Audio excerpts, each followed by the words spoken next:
बादशाह अपनी बेटी की बातें सुनकर हैरत ज़दा के साथ साथ गुस्सा भी हो जाता है और ये बात सोचने पे मजबूर हो जाता है कि आखिर ऐसे कैसे। मैंने सोचा क्या था, हुआ क्या। मैंने तो सोचा था कि मेरी बेटी आयत उसे जलील करके राजमहल से बाहर निकाल देगी, मगर तो जस्ट अपोजिट हो गया। वो तो और उसके ख़िलाफ़ एक बात भी नहीं सुनना चाह रही है, तुरंत निकाह के लिए उसने हाँ कह दिया। तो वज़ीर बोलता है, बादशाह सलामत, मुझे तो लगता है कि ये जो गरीब लड़का किसान है ना, इसी ने बरगलाया होगा, चुपके चुपके हमारी राजकुमारी से आकर मिलता होगा। बादशाह बोलता, हाँ ये आप बिल्कुल सही कह रहे हैं, क्योंकि ये तो बहुत चिकनी चुपड़ी बातें करता है, इसकी बातों में तो कोई भी आ सकता है। देखा नहीं, पूरे गांव वाले इसके साथ हैं। तो इसी तरह से इसने मेरी बेटी को भी बरगला दिया और अपने साथ कर लिया है। तो अब मैं क्या करूं? मैं कैसे अपनी बेटी को इसकी असलियत दिखाऊं? मैं कैसे अपनी बेटी से इसे दूर करूं? मैं नहीं चाहता कि मैं एक बादशाह, मेरा दामाद एक किसान, वो भी मामूली। तो वज़ीर बादशाह के कान में कुछ बोलता है। बादशाह ये सुनकर खुश हो जाता है, बोलता कि अरे वाह, तुमने तो बहुत अच्छा सलाह दिया है। चलो अब मैं इसे बताता हूँ ये कितना तेज़ है। तभी अयान आता है और बोलता है, बादशाह सलामत, आप हमें निकाह की तारीख बता दें कि आप आज निकाह करवाएंगे या कल, ताकि मैं अपनी अम्मी जान को जाकर बता दूं। तो बादशाह बोलता है, अरे आओ आओ, मैं अभी तुम्हें अपने पास बुलाने वाला था। तो ऐसा करो, जब मेरी बेटी से तुम निकाह करने वाले हो ही, तो पहले जाकर उससे थोड़ी देर 10-15 मिनट, आधा घंटा, जितना हो उससे तुम बात कर लो। तो अयान बोलता है कि नहीं, निकाह से पहले मैं बात नहीं करूँगा, ये गलत। बादशाह अपनी बेटी को बुलाता है और उसे भी ये बात कहता है कि तुम और अयान एक दूसरे से बातें कर लो, एक दूसरे को जान लो। तो आयत भी वही जवाब देती है कि ये तो गुनाह है, अभी निकाह नहीं हुआ है। तो बादशाह बोलता, कोई बात नहीं, ज़्यादा नहीं, 15-20 मिनट ही एक दूसरे के बारे में अच्छे से जान लो, और ये सामने वाले रूम में ही बैठ जाओ, हम लोग भी इधर ही हैं। तो आयत बोलती ठीक है। उसके आधे घंटे के बाद एक कनीदर एक ग़ुलाम दोनों आते हैं, बोलते हैं, बादशाह सलामत, मुबारक हो, आपका होने वाला दामाद तो बहुत ही नेक है, और आप जैसा उसके बारे में जितना गलत सोचे थे वो तो बिल्कुल वैसा नहीं है। तो बादशाह बोलता है, ठीक है ठीक है, मैंने तुमको इसलिए नहीं भेजा था कि जाके वहाँ से वापस आओ तो तुम तारीफ़ करो। मैंने तुम दोनों को छुप कर उन लोगों की बातें इसलिए सुनने के लिए कहा था कि ताकि अगर वो मेरी बेटी से छुप छुप कर आके मिलता होगा तो मैं तो उसे इस इल्ज़ाम में कड़ी से कड़ी सज़ा दे देता, और या तो मैं वक्त आने पर उसे फांसी भी लगवा देता।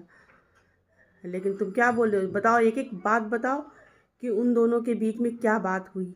आखिर मेरी बेटी के दिल में उसके लिए मोहब्बत कैसे जागी, निकाह के लिए तैयार कैसे हो गई, और उसने भी इनाम में मेरी बेटी का हाथ क्यों मांगा। तो वो दोनों बताते हैं। वो दोनों बताना शुरू करते हैं। बताते हैं कि पहले वो रूम में जाते ही आयत ने बीच से पर्दा डाल दिया और उसके बाद उसने सलाम किया। अयान ने भी बहुत अच्छे से जवाब दिया। उसके बाद अयान बोलता है कि आप कुछ हमसे पूछे, मैं पहले ही आपसे बता देता हूँ कि हमारी मोहब्बत आज की नहीं है, आज से कम 17-18 साल पहले की मोहब्बत है।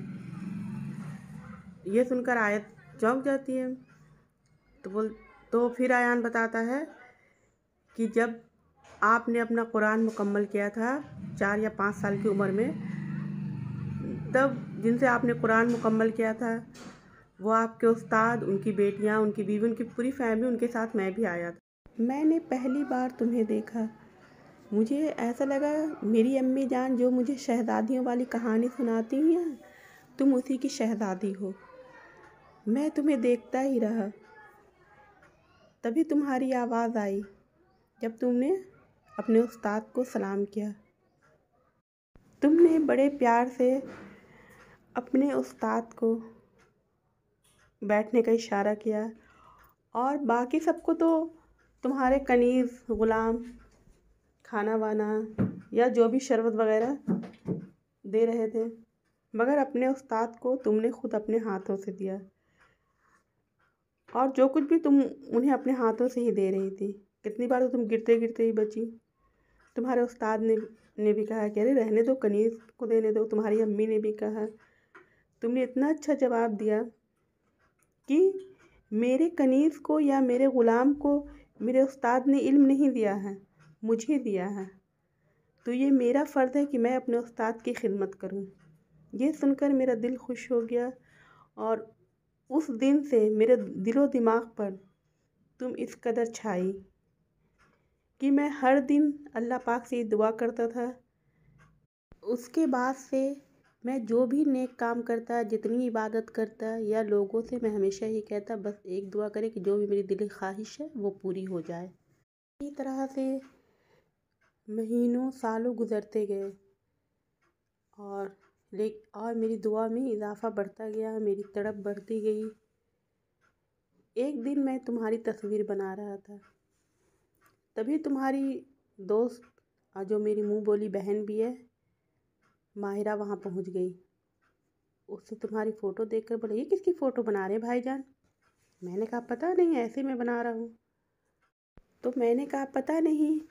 तो माहिरा बताती है ये तो मेरी सबसे ख़ास सहेली राजकुमारी आयत की फ़ोटो है।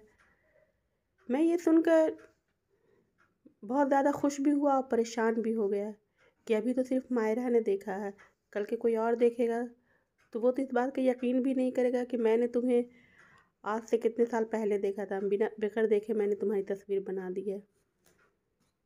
लोग तो ये कहेंगे नहीं, ये लोग एक दूसरे से मिलते होंगे, देखते होंगे तभी तो ये फ़ोटो बनाया है। और मेरी बदनामी की कोई बात नहीं, मैं ये नहीं चाहता था कि तुम बदनाम हो। इस वजह से आज पूरे 2 साल हो गए इस बात को, मैंने तुम्हारी एक भी तस्वीर नहीं बनाई। और मुझे पता है मायरा तो किसी से कुछ कहेगी नहीं। ये सब सुनकर आयत बहुत खुश हुई और उसका शुक्रिया अदा किया आयान का। फिर आयत से पूछता है अब आप बताएं कि आपने मुझसे निकाह के लिए हाँ क्यों कह दिया। तो फिर आयत अपनी कहानी बताती है। आयत बताती है कि आपके बारे में मुझे मेरी दोस्त यानी आपकी मुँह बोली बहन मायरा बताती रही है और आपके बारे में वो हर एक बात के बहुत ही नेक हैं, इबादत गुज़ार हैं और हर बात में सब्र और शुक्र करने वाले हैं। तो मैं सिर्फ आपके बारे में सुनती रहती थी। एक दिन मैं कहीं जा रही थी, तब उसने मुझे आपको दिखाया। आप किसी ज़ईफ़ की मदद कर रहे थे। उसके एक साल पहले मैं मायरा की बड़ी बहन की शादी में गई थी, वहाँ मैंने आपको देखा कि आप इतने ज़्यादा काम में मसरूफ़ थे कि आपका ध्यान ही नहीं कि कौन आपके पास से गुज़र गया। मैं आपको देखती रही कि आपने कितने अच्छे से, ऐसा लग ही नहीं रहा था कि आप सगे भाई नहीं हैं, लग रहा था कि आप उस सगे भाई हैं। और ये कमी भी पूरा कर दिया कि अब हमारे उस्ताद नहीं रहे, यानी उस लड़की के वालिद नहीं।